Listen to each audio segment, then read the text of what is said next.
Great. Well, why don't we start firstly by saying thank you so much for joining Angela and myself this morning on one of our weekly webinar series. Throughout this month, we're focusing on team and team culture and how we can lead our teams more effectively, particularly in these very disruptive times. So very much looking forward to talking to you about that this morning. A little bit about who we are. So some of you I know already know us, and on the next slide, you'll see some of the great clients that we work with. So welcome to the Innovation Beehive this morning. We exist and have been running for 11 years. We exist to release the creative energy and potential of people at work. Being the people innovation experts, we take our cue from the innovators in Silicon Valley and around the world, and we accelerate the potential of individuals, of teams, and of organizations to drive their growth, to help leaders lead more effectively, to create the appropriate cultures to deliver the strategy, and also to train people in innovative and creative ways of thinking and being. We had the pleasure of working with a number of clients right across all sectors, and there's a couple of examples there on the screen. I'm Mock O'Keefe, for those of you who don't know me, and I am the founder of the Innovation Beehive and the author of the Innovation Ecosystem, How to Turbocharge Innovation in Your Business. And I'm joined by my colleague Angela today, and I'll let Angela introduce herself. Hi everyone and welcome. I'm Angela. I'm the People and Innovation Director at the Innovation Beehive. I'm really excited to be talking about culture today. In our house recently, we've been talking about, because we haven't been on holiday, I've been talking about, all the places that we really would like to go and the places we've loved being.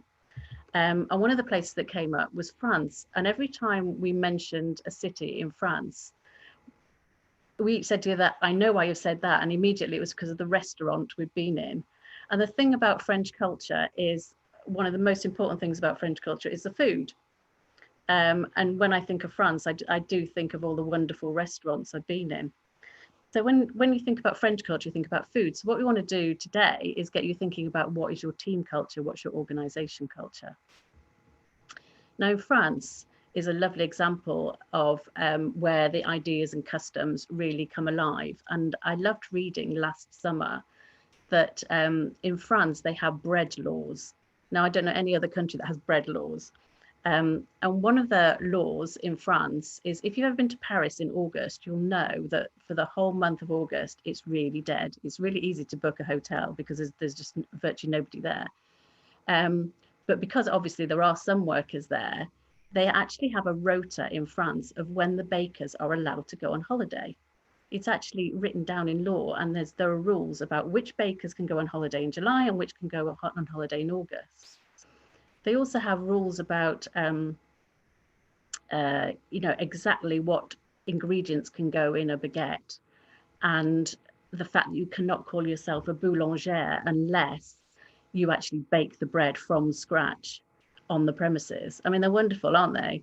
And I love the thing about when they go on holiday. This was a quote from the Paris Chamber of Professional Bakers, which, no, I didn't know they existed either.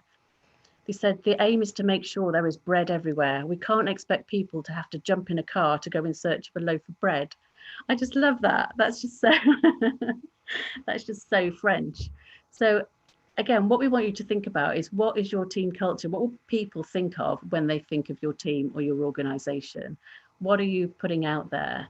And what is underpinning that?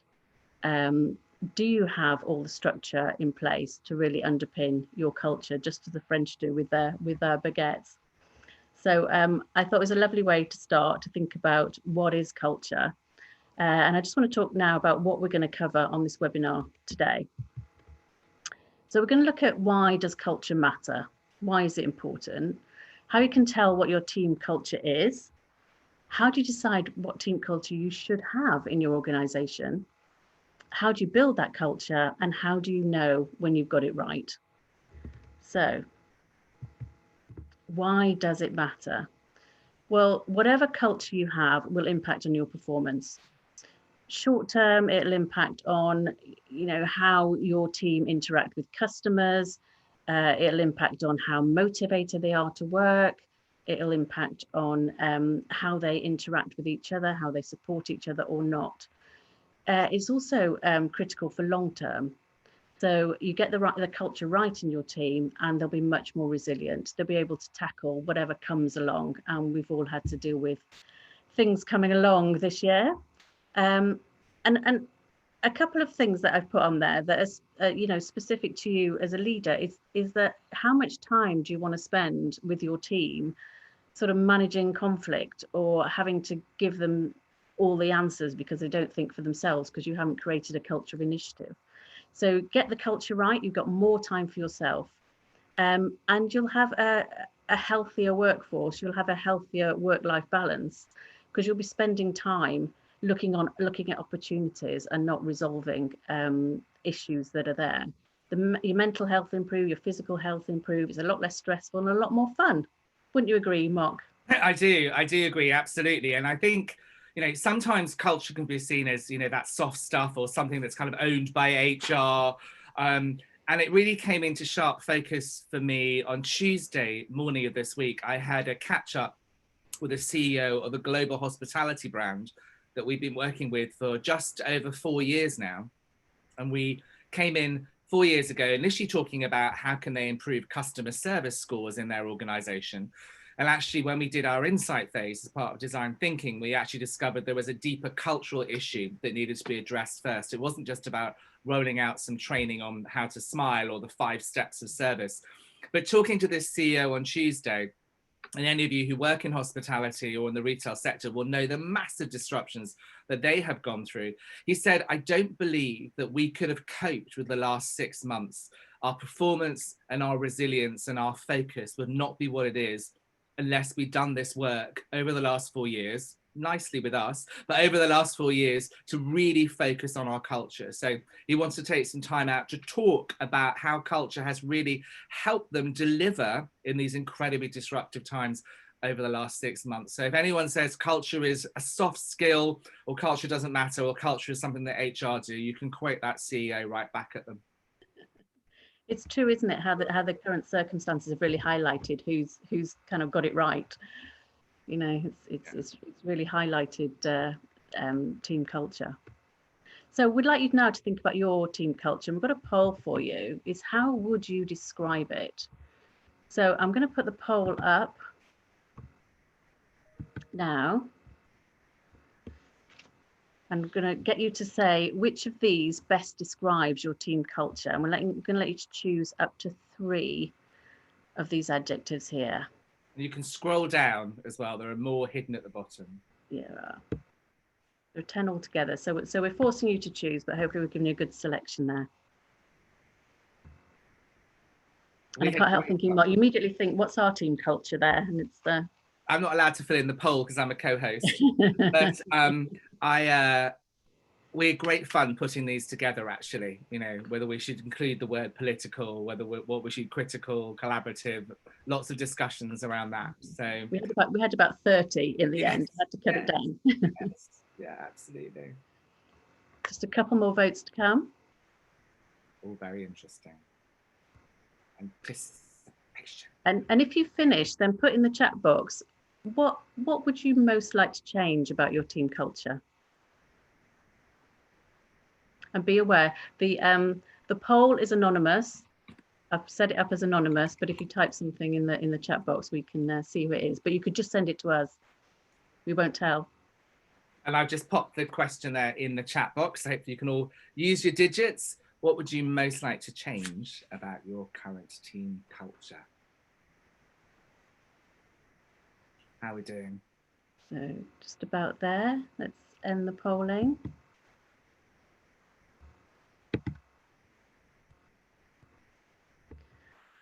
Oh, look at that. Oh, 2 come out top there.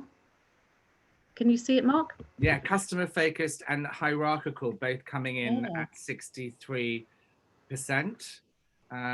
Political, which I guess probably sits in along with the hierarchical, and interestingly, political and collaborative, both joining scores there. Some organizations, well, I'm glad to see so much customer focus actually being so high, particularly because, one of the things we're working with clients at the moment is to try and understand what are your end users or your customers' expectations now? How have they changed as a result of the pandemic? And I think there are some absolute changes that are here for good. But then customers and end users are going through a cycle. So what will they expect in 3 months? What will they expect in 6 months? And starting to anticipate that. So a culture that is customer focused, that allows you at the same time to really get into your customers' shoes and serve what they need today, but anticipate their needs for the future, is more likely then to maintain your business and ensure it grows or at least survives during these disrupted times. I'm a little bit sad to see only 13% of people say it's ambitious, because actually for me, culture is, we talk about the duvet chuck at the Innovation Beehive, throwing back your duvet on a Monday morning, what inspires you to come to work, and the culture that you experience actually should stretch you, should enable you to grow and develop. So I'd love to see a bit more have scores have come in on ambitious. Anything to add there? No, it's interesting that Zach said, I'm sad that no one selected fun. Yeah.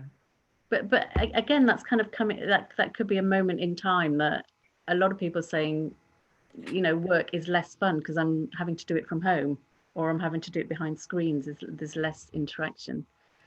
And someone else saying what they'd like to change is to have more empowerment, decentralized decision making. And that probably links in then with the idea of 63% of people saying that hierarchical is one of their top areas. So thank you for sharing that. Let's have a look then about kind of definitions of what culture is. So on the next slide, you'll see you may have heard of Edgar Schein and his famous lily pond. And he described culture a bit like a lily pond, in that there is something you can see at the top, the actual pads of the lily. Underneath, there are the stems of the lily, and then right down in the bottom, hidden in the depths, but actually the roots that feed the whole plant, but you can't see them. And he talked about culture being a bit like this. So the lily pond sits, and our culture sits within an environment. The environment you operate in might be your market environment that your business exists within. Certainly the changing environment that we're existing at the moment, but we all operate within the context of our own environment as an organization. And what's visible, the pads on the top of the lily pond, are what you see. So the logos, the decor, what reception looks like, the dress code, and actually how you experience the interaction with people, those behaviors. But you see it, it's very above the surface, and it's what you experience immediately about the organization when you're interacting with your colleagues or when you're interacting with it as a customer. And we absolutely firmly believe that culture is an essential part of your brand. To some extent, it's your external brand being lived internally in the organization. But then slightly below the surface is what Edgar Schein called the artifacts. Now, these might be more behaviors, but they are also around the kind of the attitudes and the beliefs that people hold to be true. It might be some of the kind of rules or the way things are done around here. It may be, I was talking to a client a couple of weeks ago about, I was running a workshop with them on culture. I've been coaching a number of their global CEOs on developing the appropriate culture for their business. And we had our first face-to-face meeting in a very, very smart hotel. Now, it's a luxury brand, and looking at the way they were working together, looking at the environment they were putting me into, rather than just having an open hour-and-a-half discussion with some flip charts, which I was going to do, I thought, oh, posh environment, better have a great posh whizzy presentation. So it actually changed my behavior as a result of kind of what they showed they valued, which fitted in with their brand. But these things, you can roughly see them, but you have to dig a little bit deeper to understand what they are. Then underneath, sitting right at the bottom of the lily pond, is the roots. And this, when you think about individuals, is their core beliefs, the assumptions that people have about life, what they hold to be really important and to be true. And you can't always see them. And as a leader, you have to be able to understand, connect in, and try and uncover what those underlying assumptions are, even if they're unconscious in that individual. Because if you understand what that person holds to be true, you can then understand how they will view the values and the artifacts in the organization. but also think about how can you motivate, engage, and inspire them? How can you link them to the organization's purpose in a way that is meaningful and authentic to them? And then also, how can you make sure that you have the appropriate team members in your team who are really individually inspired by what you're trying to achieve? So 3 levels there, Edgar Schein described culture. But I think actually it can be a little bit more complex than that. And on the next slide, we talk about culture is an interconnected web. And the cultural web, which we're showing here, shows all of the structures, processes, behaviors, rules, everything in your organization, rituals, the stories that you tell, all of those interconnect together, those 6 things to create what this model talks about, the paradigm, the culture, the organization. So all of those are completely interconnected. They support or they derail each other. And your culture absolutely lives currently, whether you've codified it or not. You will have a culture in your team and in your organization that is backed up by the stories you tell, by the power structure, who holds the information, who holds the budget, by the organizational structure, how close are you to the leaders in the business, by the control systems you put in place, and by the rituals and routines that you have in your organization that reinforce behaviors, whether it's desired behaviors or not. And it's important to view culture here. What we're talking about here is at a collective level, and you as leaders in the business can actually explore each of these elements of the culture web and pull the levers to try and direct it towards your desired culture. That's what happens when on a collective level. But also thinking back to Edgar Schein, it happens on an individual level as well. You might talk to me about the desired culture, but I individually have to buy into it, reflect upon it, and understand what it means to me personally. So a couple of structures there to help you think about this thing called culture, which someone once described me as a wet fish that you're trying to catch. That's how they describe culture. So we have an expression at the Innovation Beehive called freedom in a gilded cage, a bit of structure here, some gilded cage around culture to help you think about what are the stories that we tell in my team? What rituals and routines do we have? Do we always let the most senior person speak first? What control systems do we have? If you want a culture of empowerment, as someone said there, how controlled are we in terms of what people are allowed to do and ideas are allowed to put forward? Thanks, Mark. That's really, yeah, that's really helpful for me. Actually, really thinking through culture, having a structure to think around. So we want to ask everyone out there, what behaviours in your organisation are directly related to your lived culture? So how well tied in are your behaviours to your culture? And pop your answers in the chat box. So are there any behaviors that you see in your organisation that you absolutely can relate to the culture that you have?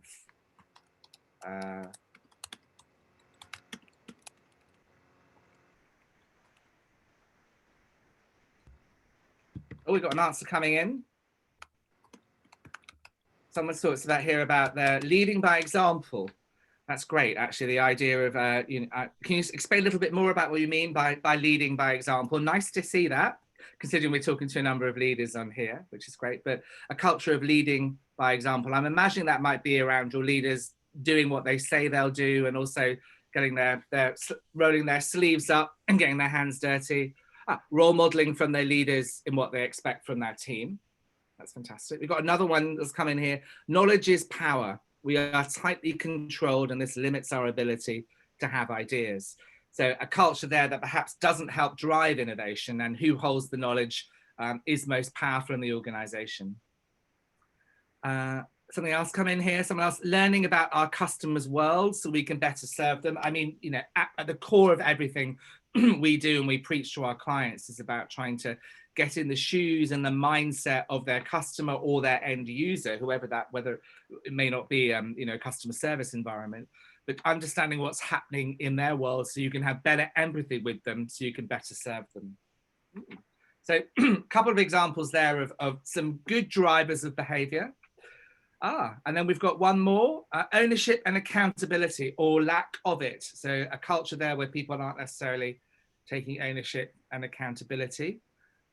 We've got a bit of a balance there. So we've got 2 positives and 2 not so positive. But if you think about the culture web, have a think through after today's session about what's going on in each of those sections of the culture web that maybe drives a lack of ownership and accountability.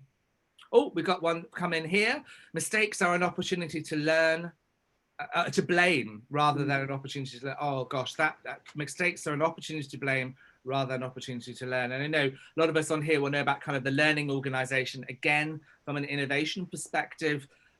Putting prototypes out there, testing and learning means you can grow, you keep people motivated, and having a blame culture, I think, limits you in terms of your potential to grow and also your potential to motivate and engage people and create that psychologically safe environment that people need to thrive. Oh, that last one hurts. Yeah. Thank you for being so honest and using your digits there. It's great. Yes, thank you.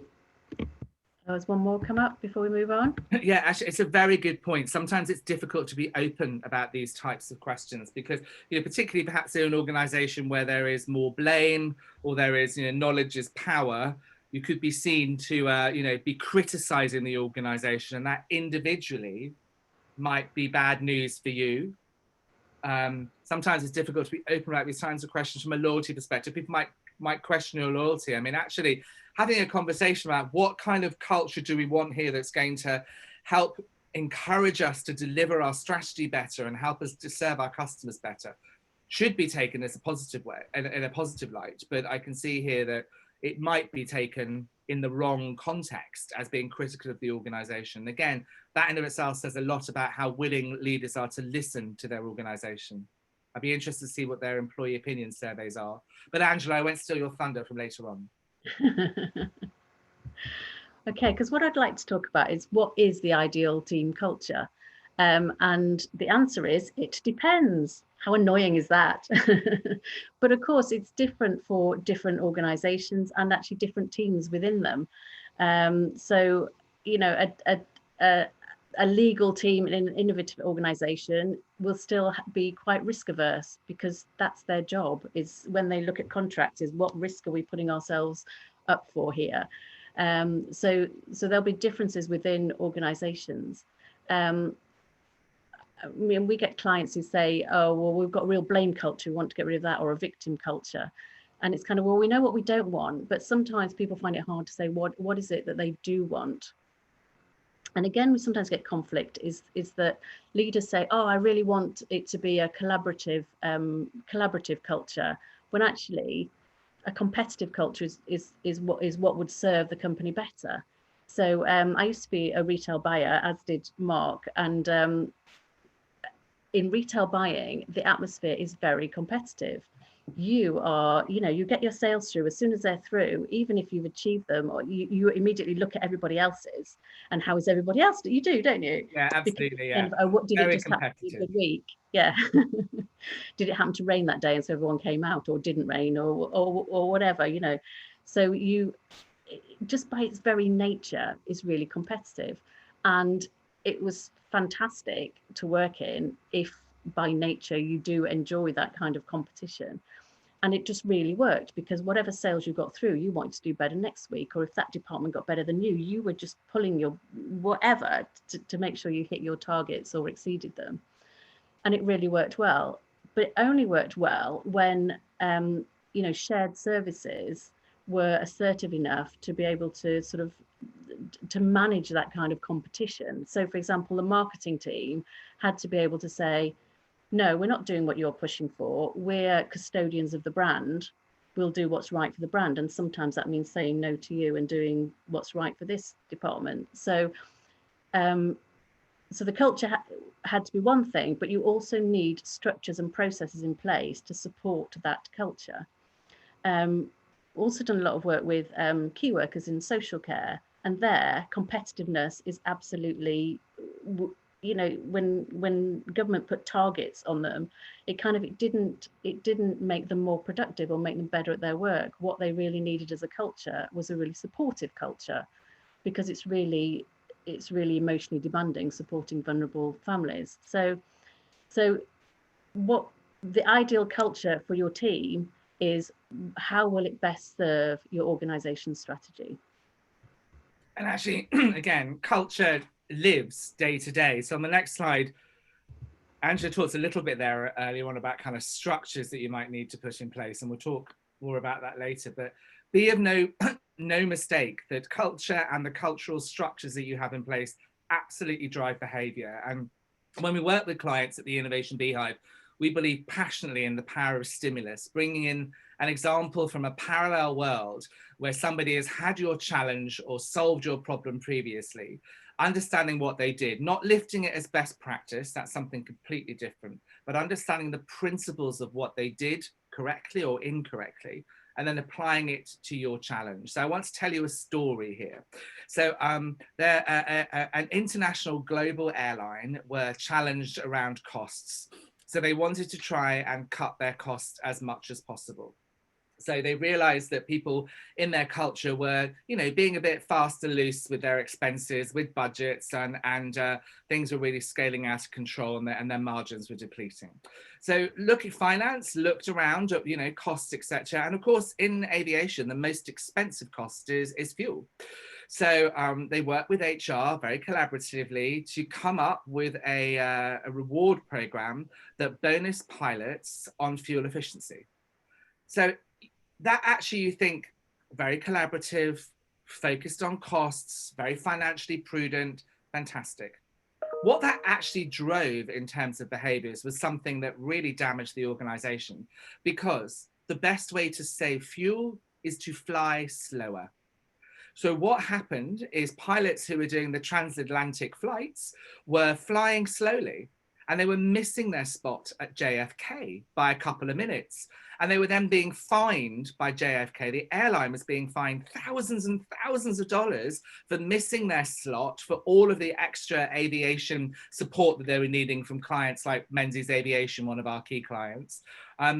So fuel efficiency went up, fines from the airlines went up, and bonuses went up, and margins got even more depleted. So you have to think really carefully about the long-term and short-term implications when you're delivering a new structure or a process to supposedly support your culture of financial prudency.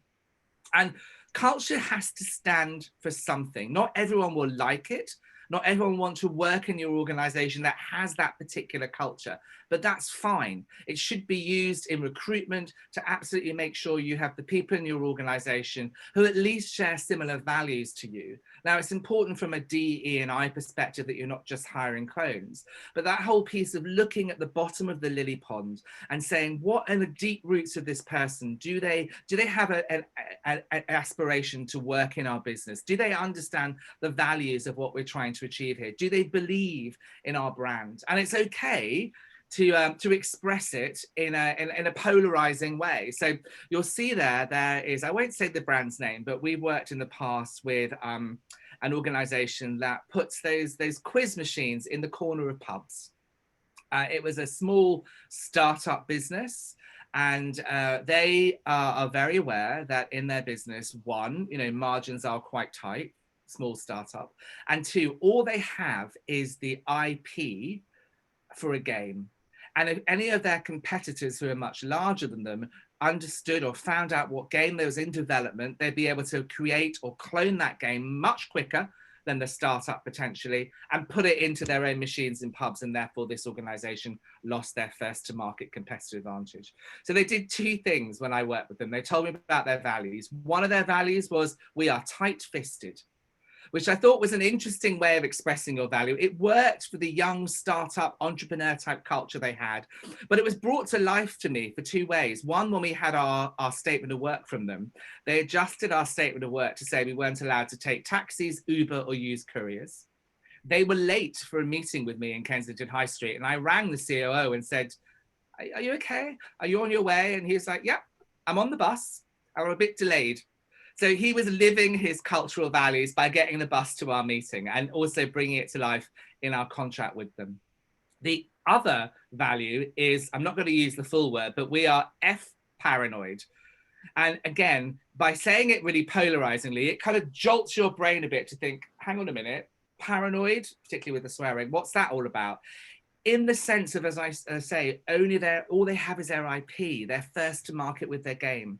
So that paranoia was around making sure they were really strict on who knew what was coming in terms of the next game. Tight teams like they have at Apple under Sir Johnny Ives there, thinking about who needs to know this at this particular time, being very clear about the communication network. So it isn't about knowledge is power, but making sure they protected their golden egg, their IP, by being paranoid.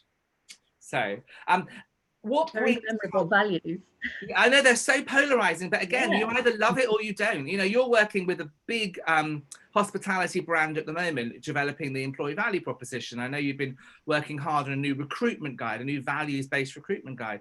And within that, you're being very clear, aren't you, about the sorts of values, not the sorts of people in terms of ethnicity or making sure it's diverse, but actually thinking about what do you need to love in order to love this job and love this business. Because so much you can train in people, but what really is, you know, will they fit into the culture and really enjoy and bring that culture alive? Because there are things in an organization, there are actions that you can take, and we have a phrase called iconic actions, things that signal to the business what's important to you. And on the next slide, you'll see a couple of examples of organizations that I think have got some iconic actions, things that are visible throughout the organization that say what they stand for. So I grew up heart and soul from 15 years on working in retail. So Asda, an organization that I always admire, they're all about kind of customer first culture, making sure they put the customer, understand the needs of the customer so they can carry on delivering low cost every day to their customers.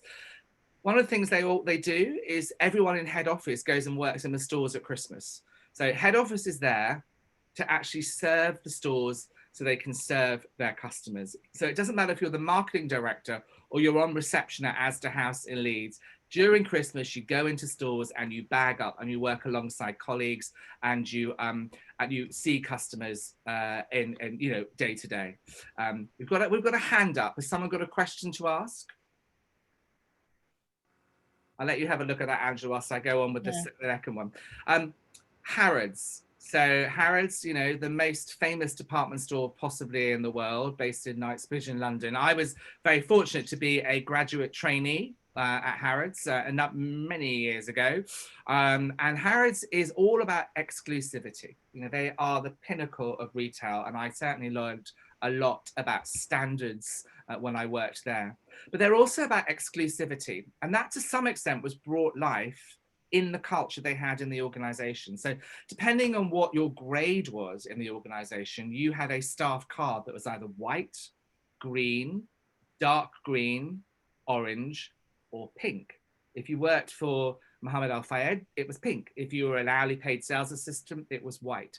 Now that card allowed you to use different doors to get into the building. So if you were a white card, you used a door that meant you had to go in through an underground tunnel to access the building. If you were a dark green card, then you could use door 5 to get in and go straight into the store and access your office or your particular place of work. In the staff restaurant, people, believe it or not, ate at different levels. So white cards were on one level, dark green cards were on another, pink cards had their executive dining room. Now, personally, that didn't always sit with my own personal value set, but it was appropriate for that organization because it was what they were about in the world.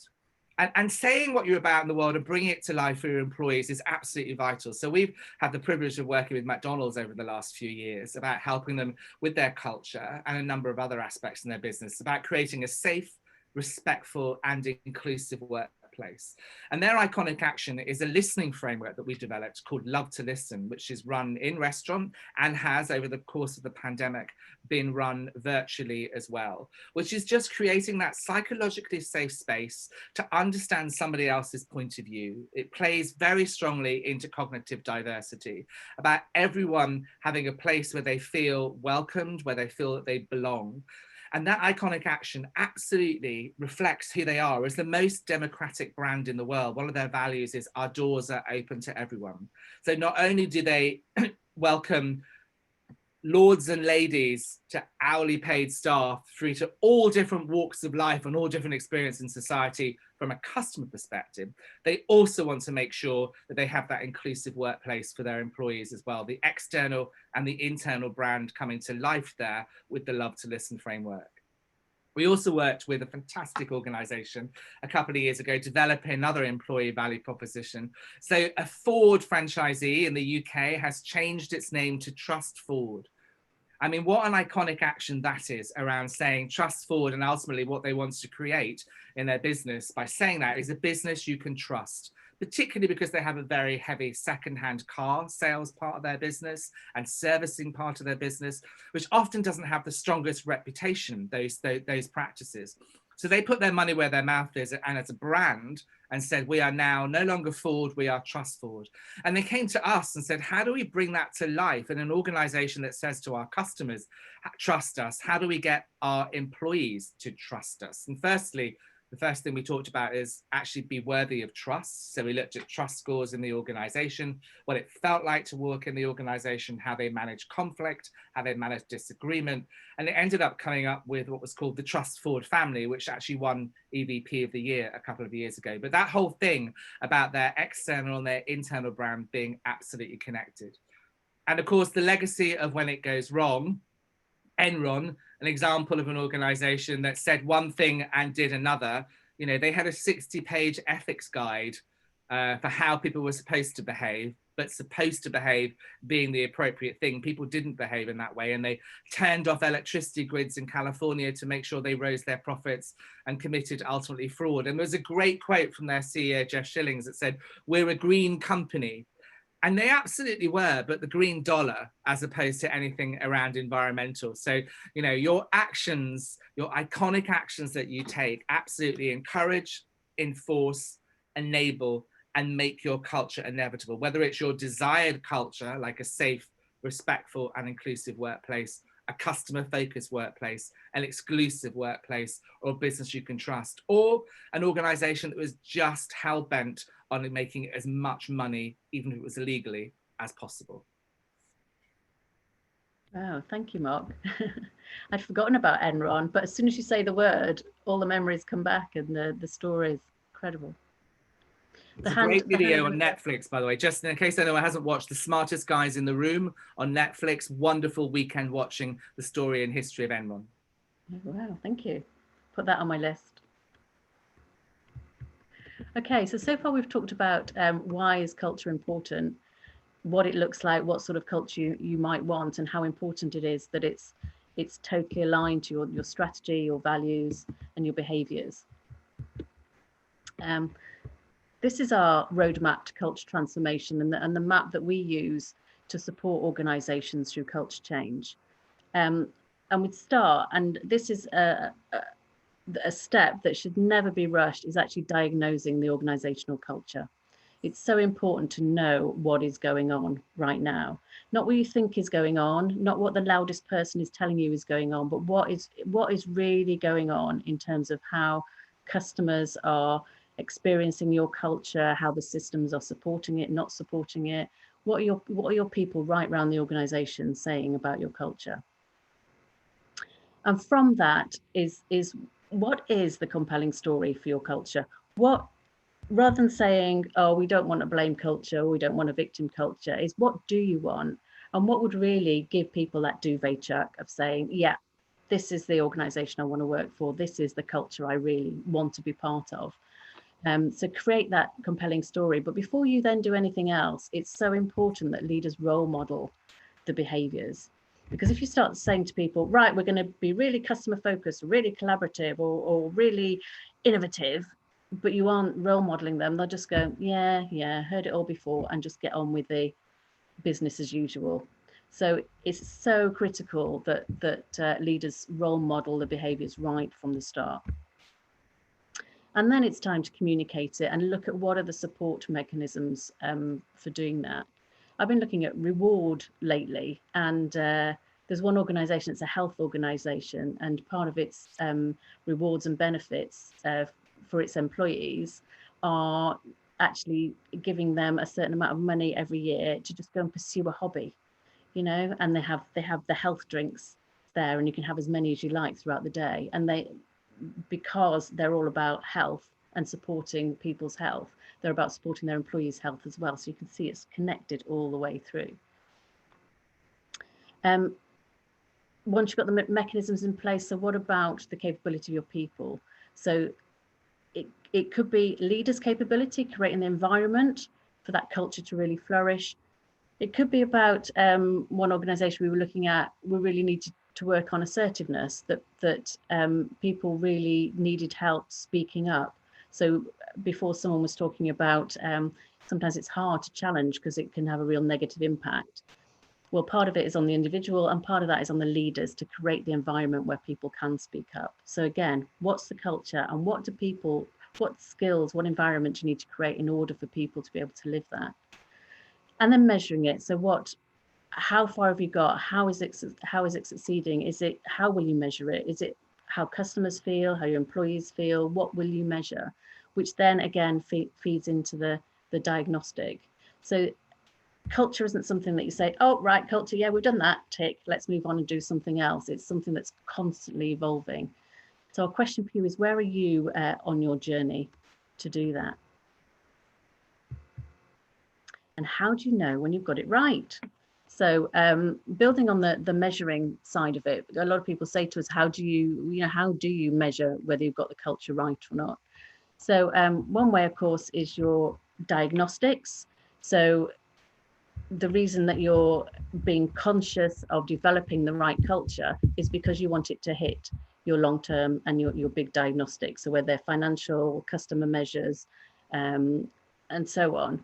But of course, you've got your intermediate diagnostics that is it about increasing the quality of people who are applying to your organization? Is it about retaining people? Is it about attrition?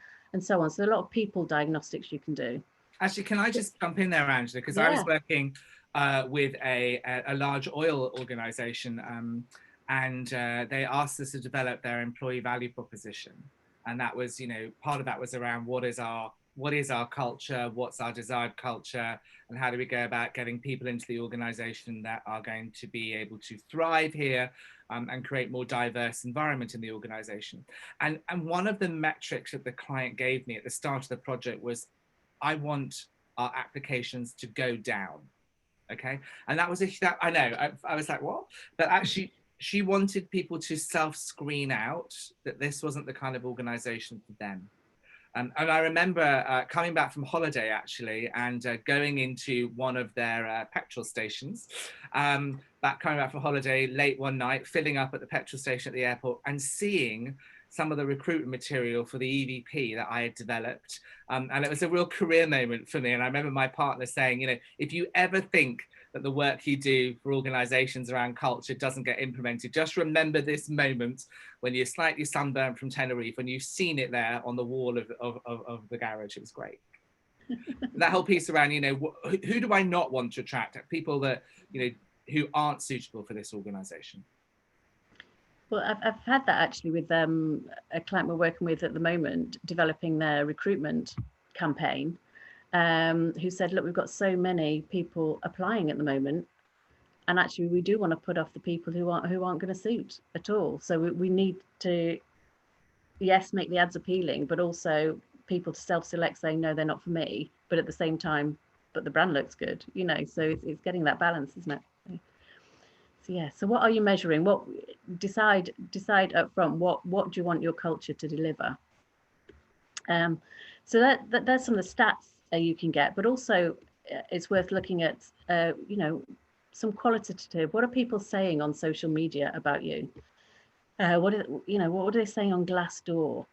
I don't know how many of your organizations actually have the social media manager looking at this all the time. Sometimes they're sitting in the marketing department and it doesn't actually get fed through to the HR department. So it's worth making sure that they're talking to each other and finding out what are your employees saying and what are your customers saying. I would really encourage people to use social media much more in their recruitment and developing their employment brand. You know, we've been developing a number of recruitment films to go on an applicant database for a client at the moment. But we've also created really short, bite-sized videos that will then form part of their broader social media strategy. And often, you know, the marketing team, as Angela says, looks after social media, and HR doesn't get a look in there. But actually, by taking the videos that we're creating for the applicant tracking system, compressing them, making them bite-sized, they're going out as part of their overall brand proposition, both to customers and potential employees. Recruiting your customers is fantastic if you can do that. Because what we're saying is you've got to be where people are connecting if you want to connect with them. So you need to get out there. What we do warn against is the employee survey. I'm not saying don't do them, but all your pulse surveys and employee surveys, we've sometimes found that it's the question that gets asked is interpreted in different ways by different people. Let's say that. So one example was a client had a question of how proud I feel proud working for X, but the X was the umbrella brand, and a lot of people working for that organization didn't associate themselves with that umbrella brand at all. The question totally disconnected everyone, so the score was really low, whereas actually they were really proud to work in their team, you know, for their team and for their area. So there's just a health warning with the pulse surveys and the employment surveys is, yes, it tells you one thing, but the key is to then go and delve deeper and really go and ask questions about what does that mean and what do we need to know. So the qualitative information is so important when we're looking at culture. It's not black and white statistics. So Angela talked a little bit in the roadmap to culture transformation in stage 3 about role modeling the desired culture.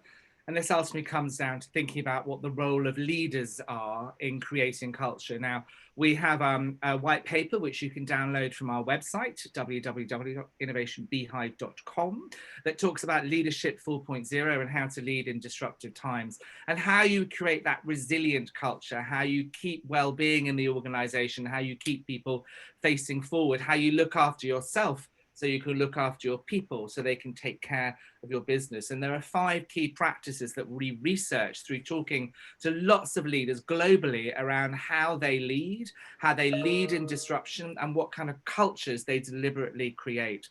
First practice, leading in head, is around the business basics, putting the right structures and processes and targets in place.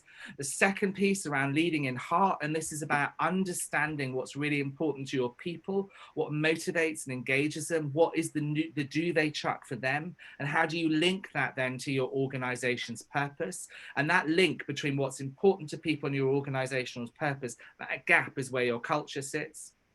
More and more important now is leading in health. This is about taking care of your own well-being so you can take care of your people. 74% of leaders that we interviewed said they had a daily practice around looking after their well-being. It's about spotting well-being issues in others and also helping people take care of their sleep, their hydration, their exercise and their diet, and making it okay not to be okay, and have those really honest and open conversations, particularly now, about what's going on for you. Again, thinking about the bottom of the lily pond, what motivates somebody and how does that show up in their physical, mental well-being.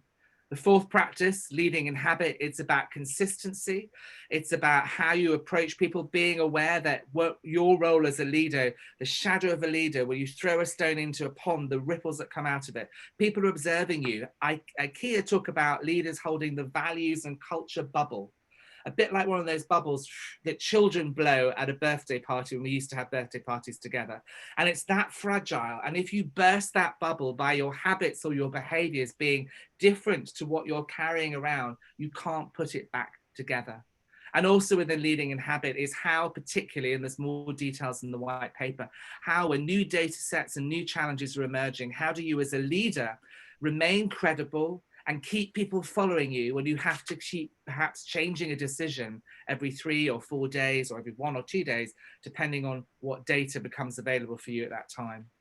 And then finally, the fifth practice is around leading in history. And this is about, as an individual, what kind of impact do you want to have on the people that you serve? What is your leadership legacy? Again, the CEO on Tuesday said to me that over the last 6 months, he's been thinking very heavily about leading in history, and said, I've got Mock on, what would Mock do on my shoulder? What would Mock do as he does his communications to the organization, as he makes decisions about furloughs or suppliers? Do your actions are what you leave behind? And do you want to, when you leave the organization, look back and said, I created some great history here and I can be proud of the work that I did and the culture I created with my people and for our customers? Lovely. I love that structure for helping us think about leadership. It's really, it becomes quite intuitive. Do download the white paper. So we have a question for you. So get your fingers tapping again in the chat box. So we're interested to know, how do you think your culture supported or hindered you during these disruptive times? So over the last few months, when change has been thrust upon all of us, how's your culture really helped or hindered?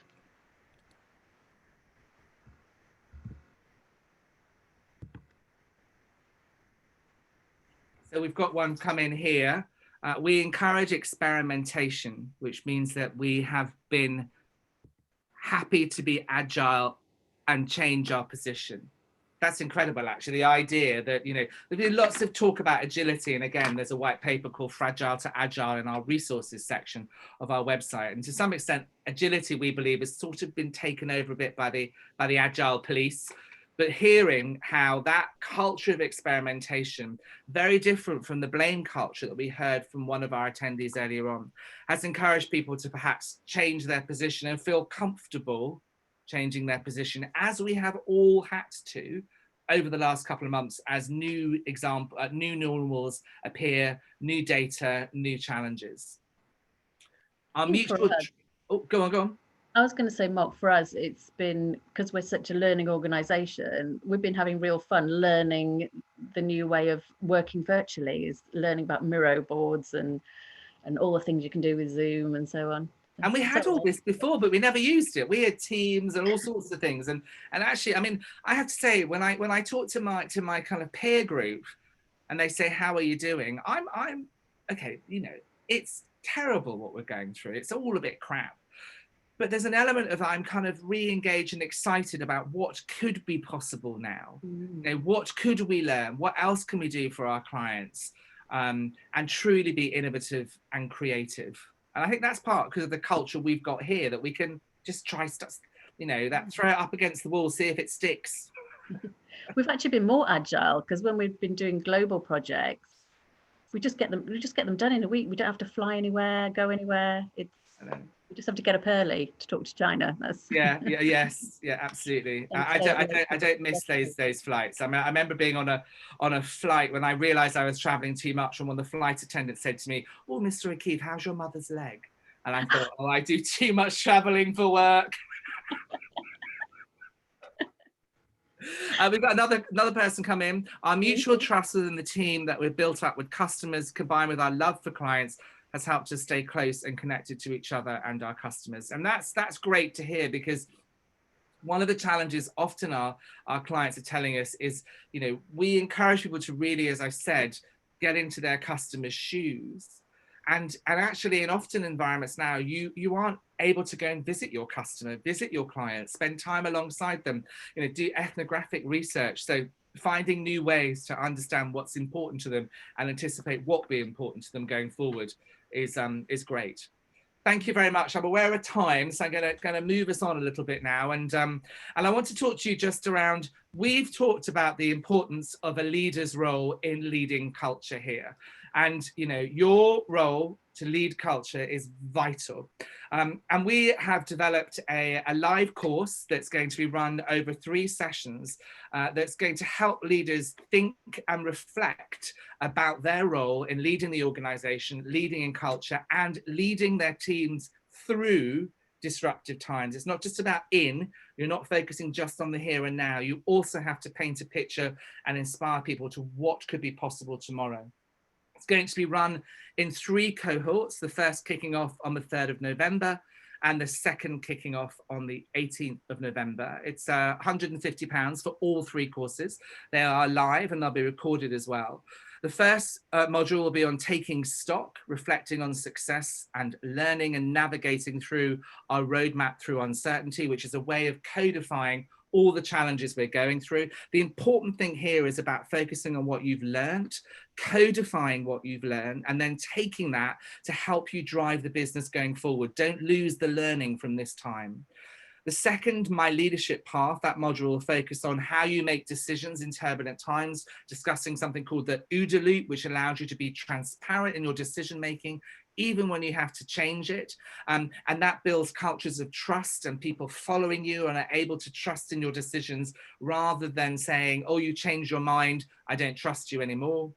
And the third module will cover your team, how you stay resilient personally, how you take care of yourself, and then how do you take care of others to make sure you're a resilient team. A lot of people are talking to us about, we've been here now 6 months. How do I push through that 6 months wall? I'm exhausted. How do I keep pushing forward? We'll talk about tools and techniques to be able to do that. And then how do I make sure that I engage my people as we go through that? And I'm being really inclusive. Have I included those people who are perhaps less vocal? Am I making sure I'm really reaching out to my team through new technology, and what else can I do to engage and include my people? If you're interested, you can see there's a QR code on the screen there. All you have to do is go on your phone, open the picture mode on your camera, and you should link straight to the program. So 3 live programs running in 2 cohorts, £150 to attend all 3 of them, not each, all 3 of them. And then on the next slide, I just want to say thank you very much for coming today. Please let us know what you thought of today. And if you want more information and more resources, please go to innovationbeehive.co.uk. You can look at our YouTube page as well. All of our previous webinars are uploaded to YouTube, and also on our website, you'll see webinars that are coming up every Thursday in October, and we'll have a refresh set for November too. So I'd like to thank you very much for your time today. I hope to see you and maybe some of your fellow leaders on our new leadership program that kicks off next month. And I'll just hand back to Angela to close.